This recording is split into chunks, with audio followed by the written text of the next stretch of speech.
Welcome back to another episode of the Club Cultivate podcast. I am actually recording live in Texas, and my guest is also a Texan. So this is a fun episode to record. Today we have Kyler Hardegree with us. Kyler, so happy to have you join us. Tell us a little bit about who you are and all that you do.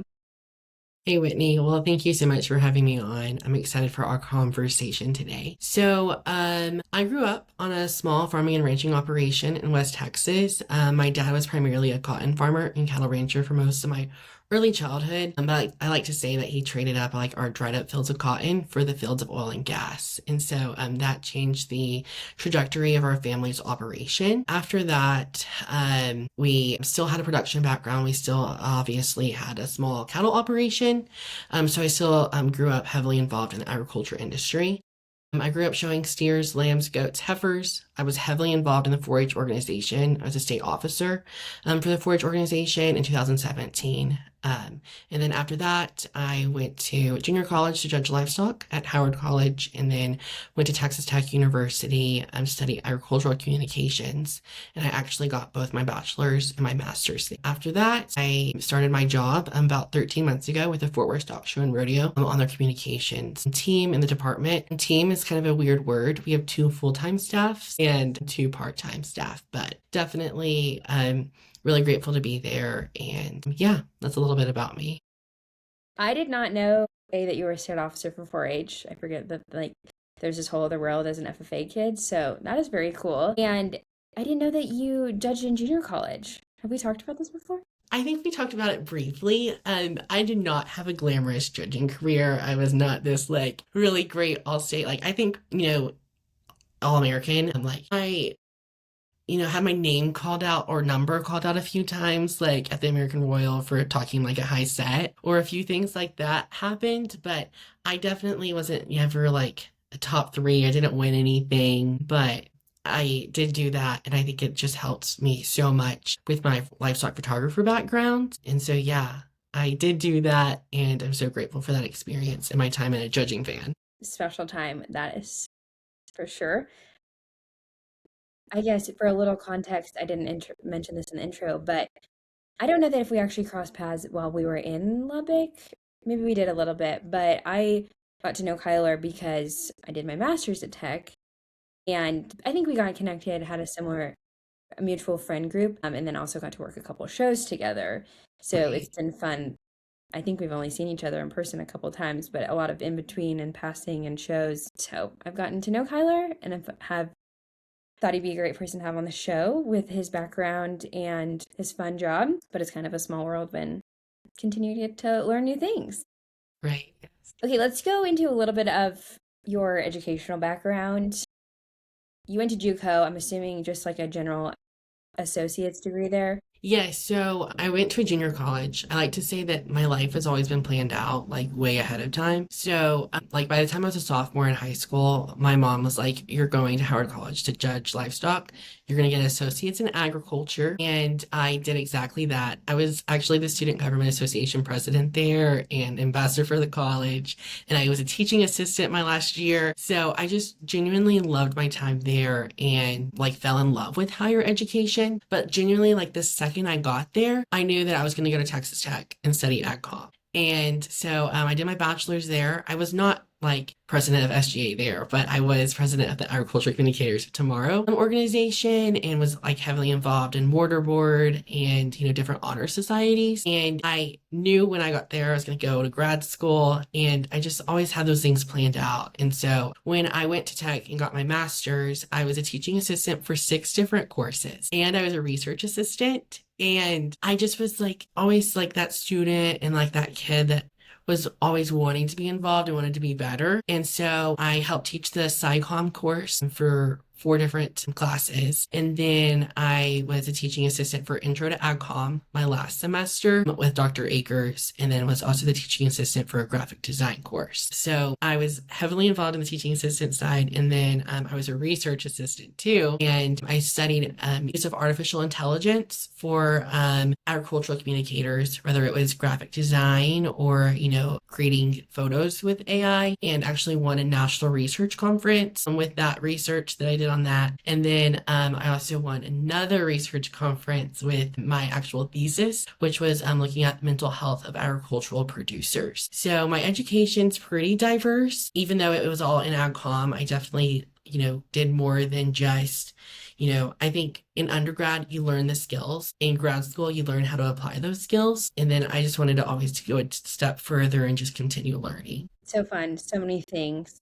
But I want to go back. Did you know what career you wanted, like when you kind of had that path planned out for you? So I guess like that's the weird part because I always saw myself at a stock show. I didn't know what stock show. And when I first started like college, I thought I was just going to become an extension agent. And that was actually my internship was with Texas A&M AgriLife to become an extension agent. But I had this weird talent with photography and enjoyed going to all the shows and being at those shows taking pictures. So I don't know if I knew for sure that that was like I was going to become, communications for a major livestock show. But I definitely knew that like when jobs were posted online or internships were posted online and they were like for a livestock coordinator position at a show, like that was something I was interested in. And the whole reason why I even got an interview with the Fort Worth Stock Show and Rodeo was because one of my professors sent the job application because it's almost secretive to get a job at the Fort Worth Stock Show. Like they don't share it publicly. And so they sent it to one of my professors and she sent it to me, my best friend, and my twin sister and said, fight it up against amongst yourselves and figure out which one of you wants to apply for this job. I'll recommend whichever one. And I called my best friend and I was like, I want the job. And she said, good, I don't want it. And I looked at my twin sister and I was like, I'm going to apply. And she said, good, you won't get it. And so we weren't even going into our last semester at that point when I started the interview process. But that's the whole reason why I ended up here was because of my professors. That's so cool. I love how well tech does put I feel like they do a good job of like helping find jobs and connecting people, which was always a good extra added value. You mentioned photography. When did you pick up a camera? And did you pursue an AgCom degree knowing that you were interested in photography? Or are these like photography is just kind of this like you were a stock show kid that picked up a camera and enjoyed livestock? Like what was the thought process there? So the whole reason why I started picking up a camera, and this is so embarrassing. If there was a 4-H stereotype, my family fell into it, and we did every single contest. And the reason why I started taking pictures was because my twin sister was taking pictures for the photography contest, and I wanted to make sure whatever she did, I did better. And that was like at 9 years old. And so we were using my mom's, Canon Rebel T3i and taking pictures. And we did, win, best of show, best of category. And it was always my twin sister and I that was like, she would win 4 best of shows in the different categories and I'd only win 2. And I'd get so mad. So then the next year I'd make sure that I took more photos and more categories than she did. So the whole reason why I took pictures was because of my photography contest. But then I just always loved that creative like outlet, whether it was like writing speeches. So I knew I was going to study at Comm because I was creative and the livestock photography side was just something I always thought was really cool. Like it's cool to be seen in the rain taking pictures. I know that's so bad to say, but it was like a draw of like, I love showing, I like judging livestock, I'm never going to be like the mic or the judge holding the mic, but I could be out there in the ring taking photos. And so, luckily, Joellen Rothman was like a great mentor for me. And, she recommended me. And so I just like picked up a camera and started taking pictures because I always did that. But then also because, the AgCom degree, they teach you how to use a camera. So, I think you bring up a good point about like wanting to be in the ring. When you stop showing, especially in Texas, you're so young that like I think there's this next phase of life where you want to be involved somehow as a mm, stock show kid. And so like some people will help, jock livestock or do different things. And I guess you bring up a point that I've never thought about, like being a photographer at a livestock show is such a great way to be at shows, be with your friends, be in the right, ring, especially if you don't have another role. Like there's right. always a need for livestock photographers. Even if people say the industry is saturated, there is still a need for good ones. Everyone needs to continue to learn to take better photos, right? Right. Yeah. Hey, there's always, and if they say it's oversaturated, well, when I have shows, it's hard for me to find people to come work for me. So I don't know if it's oversaturated or not. Or maybe I'm just not cool enough for people to want to work for me. Yeah, sometimes I feel the same. Okay, so why did you want to go to grad school? That's the next step. I wanted to go to grad school because, you know, there was never a time in my life I didn't think I was going to go to grad school. And, transferring into tech, as at a JUCO 2 years, you spent elsewhere. I love tech so much. And I didn't feel like my time at tech was over yet. And, I wanted that 4 year experience. And so that was one reason. But I also knew that, like, okay, we are taught these skills, but why on earth are we taught these skills? Like, why aren't we just specializing in one area? And I think everyone does specialize in one area on their own anyway. But I knew going into my bachelor's that I was a decent photographer. I wasn't a great one, but I was a decent one. And I knew that I was a decent public speaker, but I didn't think I was a good writer. And so I knew that getting my master's was going to push my writing capabilities on top of, extending my time at tech and making me a college student a little bit longer.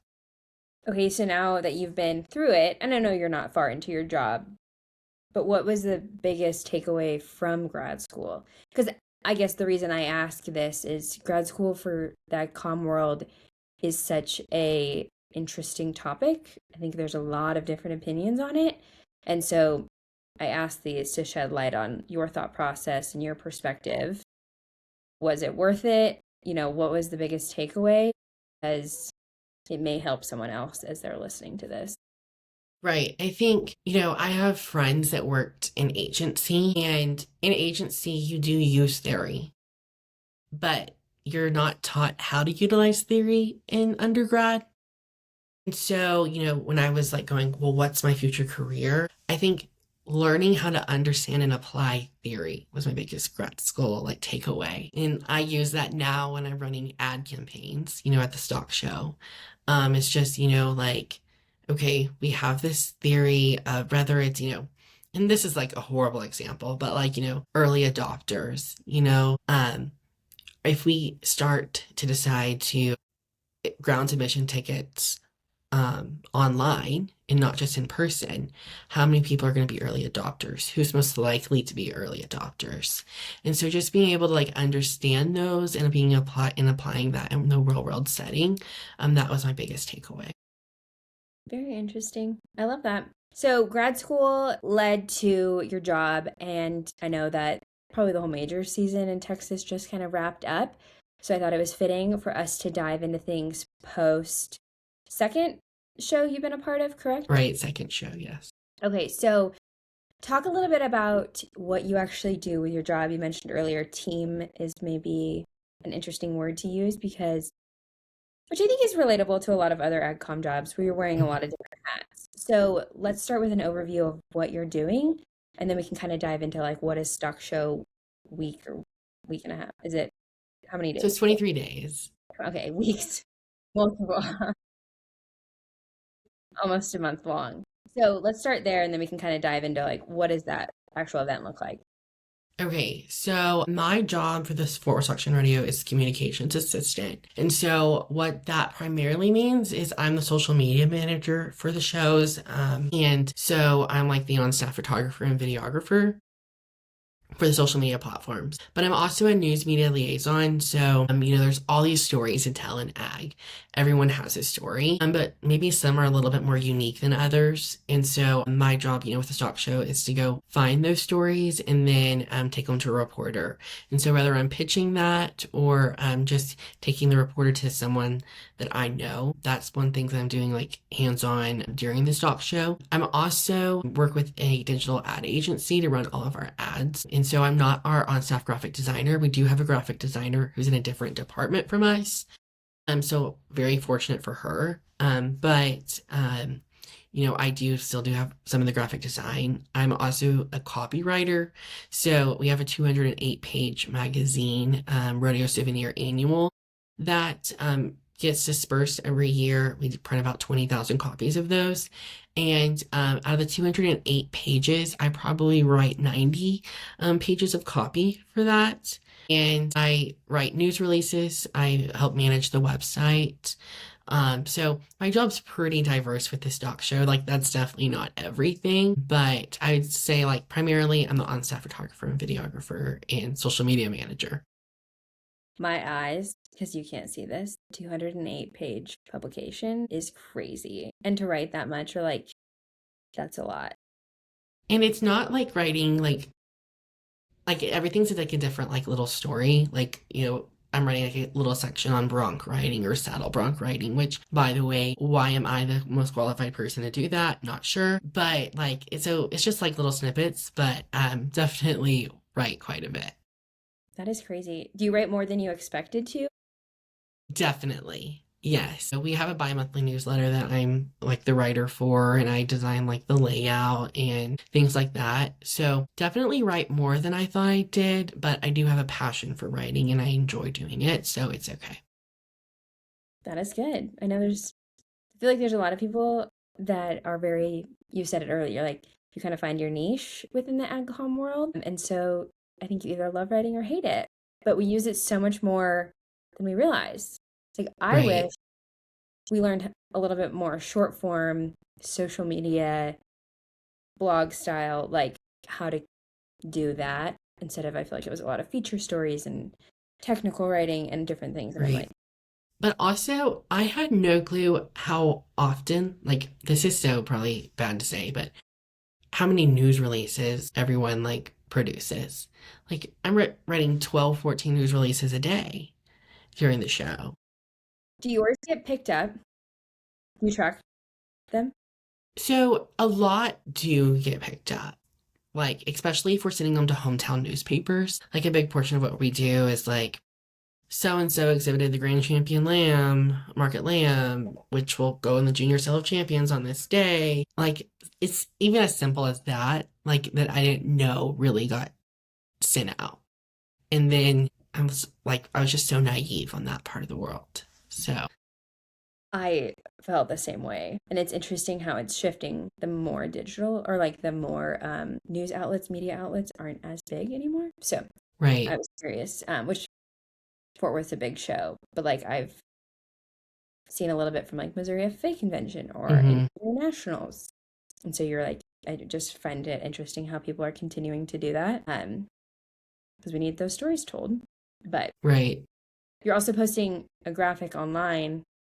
So you're just essentially like reusing the content for a news release. Right. Right. Yeah. Everything is just like reused just in different ways, I think, if that makes any Yeah. sense. I want to dive into the prep of this event. Is this Okay. the only event? Like, is this I know it's probably the main, the big, right? But is it Hmm. are you all year planning for this and then as soon as it's over, you're planning for the next year? Yes and no. So for the 23-day event, obviously, like you said, it's the largest event. 1.2 million people go there annually. And so, we have the rodeo and the stock show. So all of that happens. But we do have, some smaller events in the fall, which is like our international wine competition, the shooting sports competition. We even have like a golf tournament in early May, and so, which is a fundraiser. So we do have events throughout the year, but they're very minimal. They're 1 to 2 day events, so nothing as in depth as the stock show. Okay, so there's still a few other things, but what does it look like to prepare for an event, a 23-day event that pretty much takes up the rest of the year? Like, talk about some of the things that maybe that are big or maybe you didn't even understand like needed to be prepped a year in advance because I'm sure you can never prep enough. Right. And so, where we're based is the Will Rogers Memorial Center, is that complex. And so there is a horse show like NCHA that goes out like very late December, and moves in the week after our show is over. And so there are a lot of logistics of we get a lot of things brought onto the grounds to prepare for our show. And then we've got to pick it up and turn around the grounds very quickly. The stock show obviously doesn't, own the grounds or work for the grounds necessarily, but our office is based there. So, we got to pick up and clean up very quickly after it's over. I had no clue how early, we're contacting judges or like all the things for the show. Like the second the show's over, there's like a month and we're still kind of in this like a wrap up of the year. Like we have to present to the board. And so, you're writing a staff report and you're putting together the annual report, filming the annual board video to present to the board about, what happened this year, what was new, what was different, what was successful. And so, we're still in that wrap up period. And so that keeps us really busy. But then the second the board is over, like in April, we start planning the next show. And that is, figuring out what vendors are coming and where they're going to be on the grounds or what media package, graphics package we're going to do for the next year's show. And, we put together a large rodeo. It's the 5th largest rodeo in the, world in terms of payout. And we have rodeo rundowns. And so, filming rodeo rundown scripts, putting together those videos. And luckily, I just have to work on the scripts. I don't have to do the whole video and graphics package, but it's still a long process to approve it. And then also, we do an annual theme and new artwork every year for the stock show. So the graphic designer is working on that and then kind of breaking that to the comms department and being like, okay, what do you think about this? How do you think it looks like? And then you're ordering signage and big banners because those are things that have to happen. And so I don't think I just realized how much signage it takes and how much signage gets refreshed and, redoing the maps. So if a new barn got remodeled, we just had a $44 million renovation of the Coliseum. And so that did change things. So there was a new entry. So then we had to change all of our maps to add that new entry to the maps. And it's just things that you wouldn't think had to be done because how often does a building have a renovation that was built in 1936? And so those are all things that I just never thought of that we would have to look into and change. But, we start working 6 days a week in November and December, which is kind of a great time because at that point, the Rodeo Souvenir Annual, that big annual is done and like delivered. And then I can work on the visitor's guide in early November, which is like this big pamphlet that gets handed out at all of our grand or entrances. And then I start working on the social plan for the show. And I will go into Premiere and add audios. And I cut up all of I didn't do it for all of everything because some audios, happen to come out during the show, which is really fun. But that's where the time where I start working on templates and start building a content calendar of on this day, this species is going to be there and we need to put out this video. And I'll be honest, my first year, I did not build a content calendar as well as I should have. But this year, the content calendar was, built out ahead of time. And although there was those random instances where we posted something different or some things just didn't get posted, it definitely helped a lot. And it's something I definitely recommend. How detailed are you making this content calendar? So luckily I had a social media assistant this year who just helped really in the whole comms department. And if you ask her, it was not very detailed, but I thought it was very detailed when I worked on it. And it was this day we're going to post the Texas Longhorn video and it's going to be just a slow-mo clip. And this is going to be the caption that was already done. And then maybe this year, I knew I wanted to do Taylor Swift has that song, Life of a Showgirl, and we were going to do Junior Heifer Weekend, and it was going to be a sponsored post, and we were going to do clips of all Junior Heifer Show Weekend, and I almost had clip by clip of what we needed to grab and what needed to go in to tell the whole story and just random things. So it kind of depends on the post and if there's a sponsor attached or not, because we do post 60 sponsored posts during the show. And so those all have to come from me or my assistant, and we got to put together those and get those approved too. That is, or I guess it seems like it's pretty organized if you have all of that done ahead of time.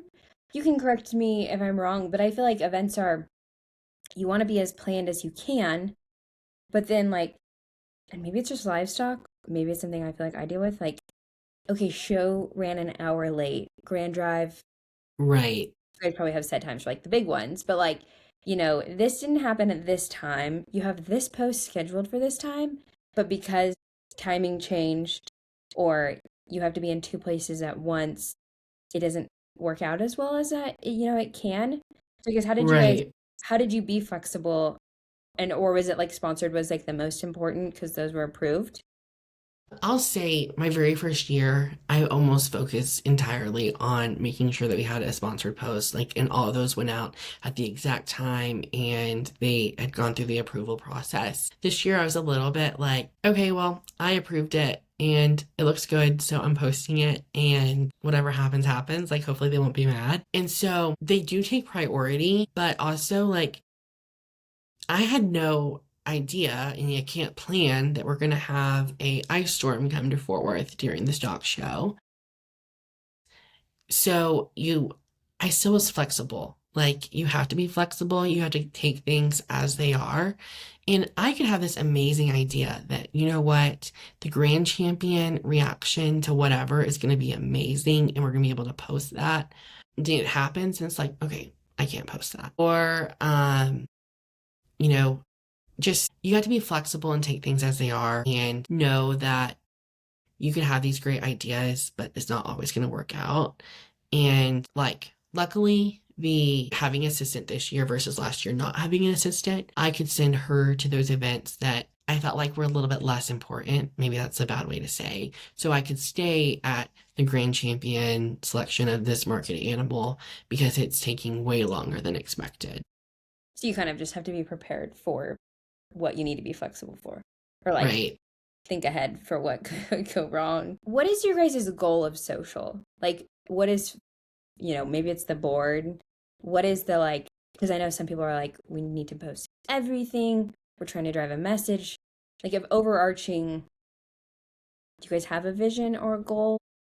There's definitely a vision. Like I always say, our purpose is the youth of Texas. Like we're, supporting agriculture, the youth of Texas. So we are definitely trying to promote like what the youth are doing, probably more than anything else.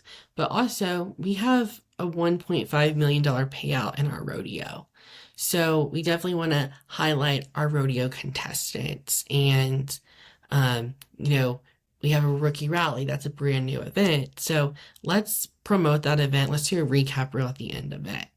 And so I think the purpose is just you want people to feel like if they can't come because there's an ice storm or they maybe live hours away, that they were there and they experienced it, that they, could feel it. Maybe like a better term, like that's a very big high priority for me is that people can feel what's going on, they can see what's going on, even if they're at home.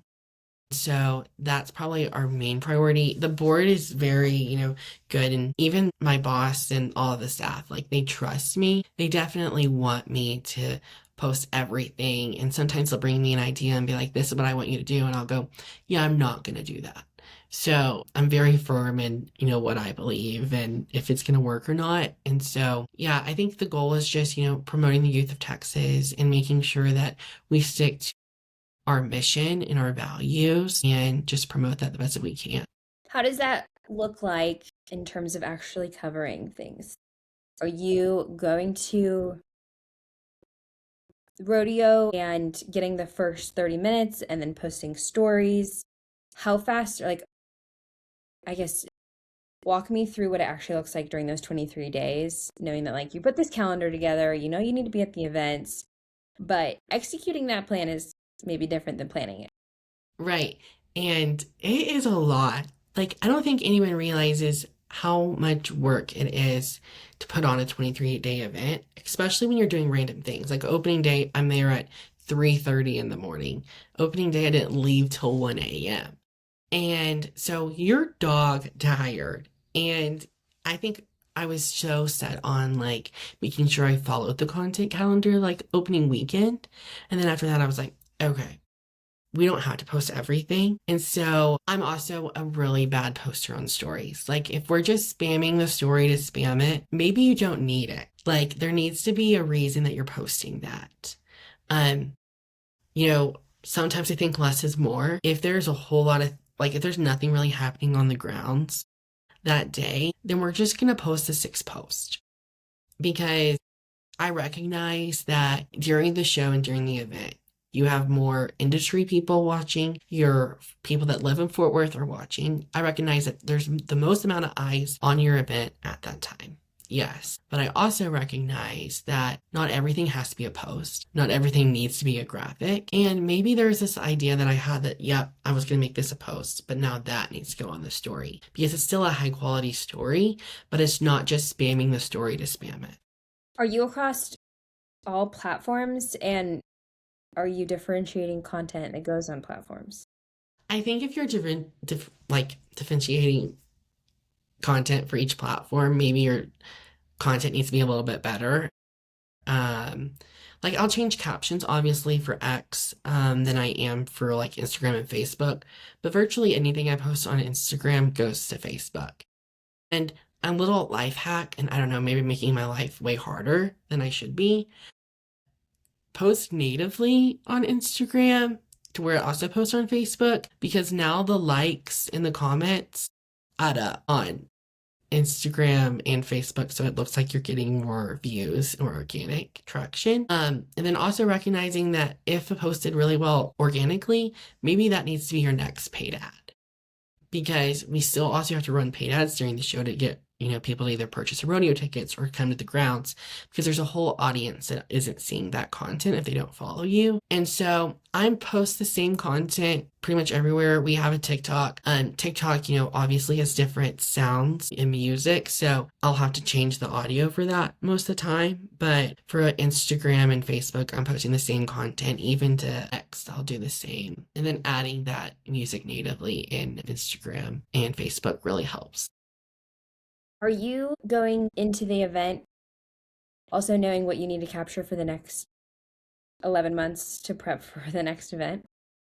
Yes. So I did not think about that my first year. Everything I'm capturing right now is all I have for the next 11 months. Did not think that through.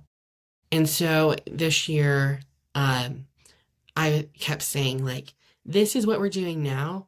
Get this for the future. And that was in the content calendar of like, today we need to go to these events, and we need to post these events, but then also go capture this post and put this in the archive for the future. And that's definitely helped so much because I wish I would have known that last year because it's so hard to go through the same footage library again and again and again and be like, how can I make this different than last time I posted it? So are you guys capturing stuff, or are you saying like, hey, this is actually this photo, or like this event is also going to be used in July? Like, are you kind of pre-planning those posts, or just capturing content knowing that you will repurpose it? So, for I had a like in my hard drive and on the like our shared drive, I put like in here for July, in here for August. So like if there was like, and then also like holidays, like what did we capture that would be a great Mother's Day post? Or a great Father's Day post, or is there a cool flag picture for the 4th of July? So, or Independence Day.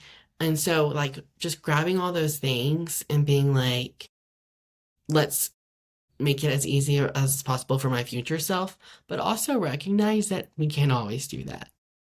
And so, I guess a little bit of both. Like, yes, it's scheduled for the future. We're not necessarily writing the captions or anything, but also, like, maybe we did miss something too. How are you capturing all this content? What is it like?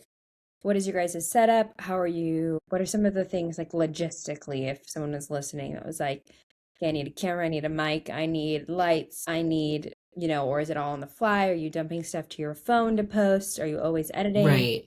What are some of the like workflow things you're doing?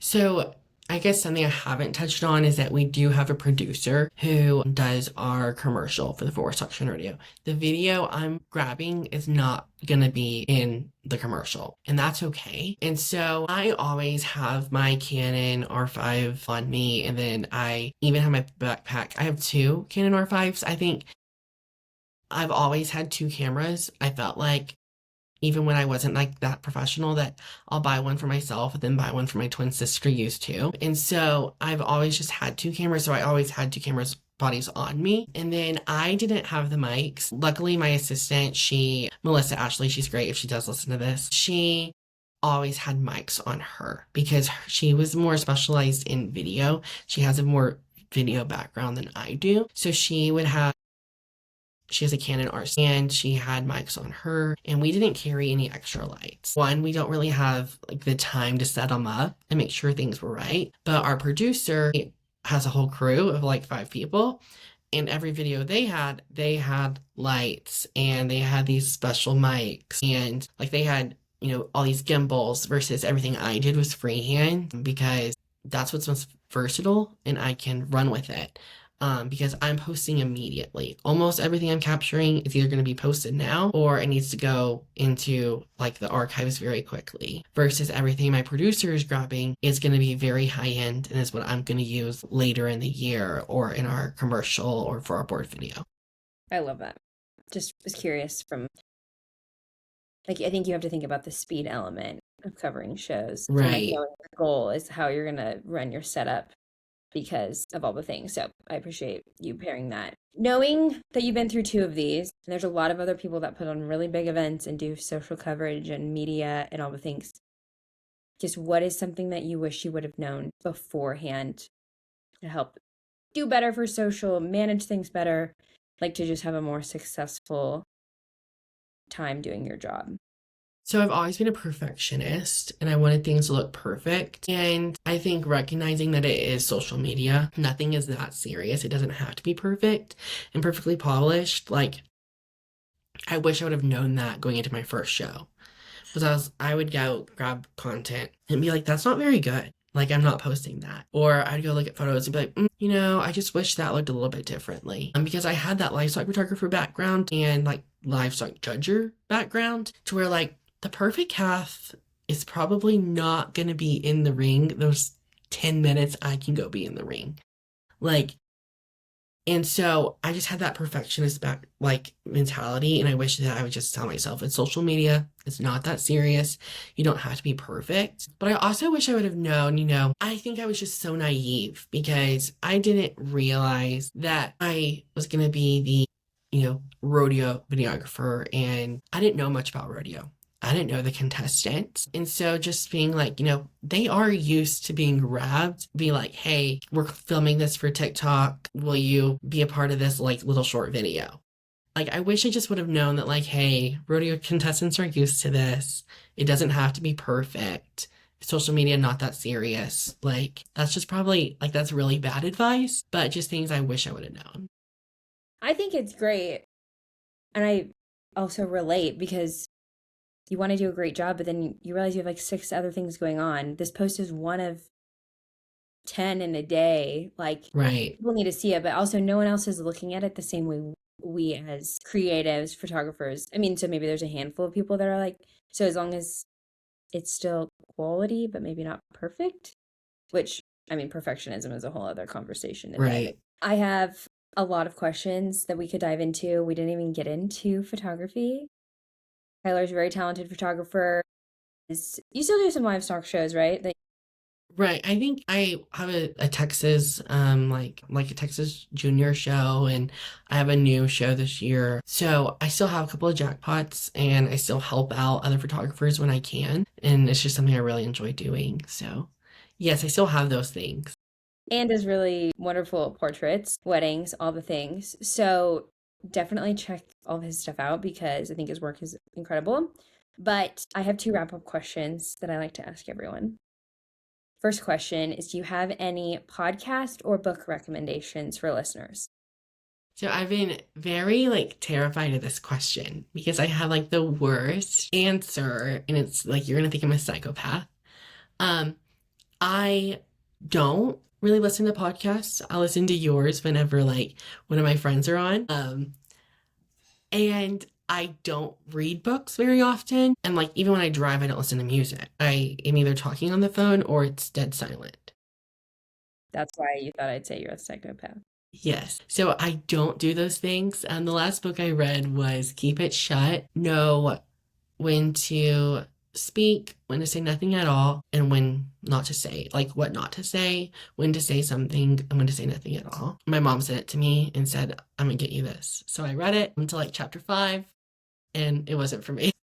Okay, well, since that was not a great answer, for being honest, let's try what are educational, like, is there anyone that you follow to learn fun things, like whether it's on social or YouTube, or like how are you trying to continue learning and growing in this like communications marketing space? I think I'm always looking at different photographers or, even videographers or people like who are graphic designers on like Instagram or TikTok. Like when I'm laying in bed, like my feed is nothing but photographers and videographers or people like in the comm space. Whether they're, talking about their latest gadget they got or just like this random, like, here's a way that you can edit this in Photoshop to get what you want. And so I do watch a lot of those. I think it's always a time that like you should always be learning and you like learn by doing. And so a big thing I lean on is like going to ChatGPT and asking, hey, how do I do this? And it tells me. And, at work when I'm, building the um, our annual board report. Like recently, I've been working on this big InDesign document. And so I've been watching, YouTube University, how should I design this? What is best for parent pages? Because it's been a long time since I was in those classes. Like I did learn those things, but maybe I took it for granted and didn't learn it as well as I should have. And so I do that. But then I also am involved in organizations in Fort Worth. So I'm a part of the Public Relations Society of America. Like this week, we had a presentation actually from the dean of the Mass Comm College at Tech, and she did that on, you know, using AI and how to secure our jobs in this new digital age. And so I think going to like conferences and listening to presentations is very important, and you should always try to be learning something. Much better answer. And I listened to your podcast. I appreciate you listening, even though I feel like that was maybe like we're just No, gonna say that. not really. I'm just kidding. Okay, last question for you. What is a piece of advice you would give to a younger creative, a younger Kyler, like as you are pursuing a career, or refining a skill in our field? What is a piece of advice that you would give them?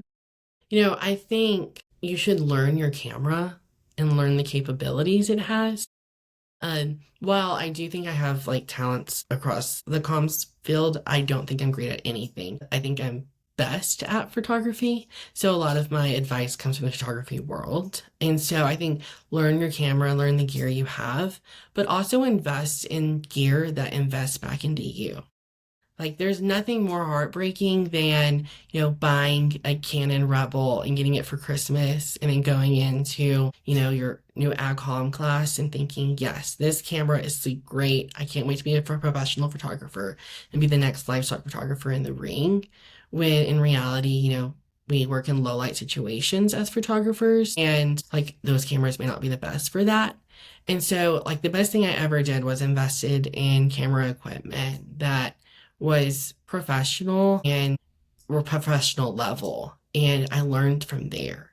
While I knew how to use a camera, I didn't know how to use it well. But when I bought a higher quality camera, I cared about it a little bit more and knew I wanted to make a living out of it. And so I think just that's like the biggest piece of advice is like, you don't just buy a camera, you buy in something that's going to invest back into you. That is so true. I remember that like level up and everything changes once you realize like, Right. wow, paying for something a little bit nicer gets you a lot better of a result, puts you in better positions to go do the things you want to build your portfolio and jobs. So I love that. I think that is a wonderful way to end. We probably could have continued going on because I think shows like a big event like the Fort Worth Stock Show and Rodeo are just so interesting to pick apart because it is so massive.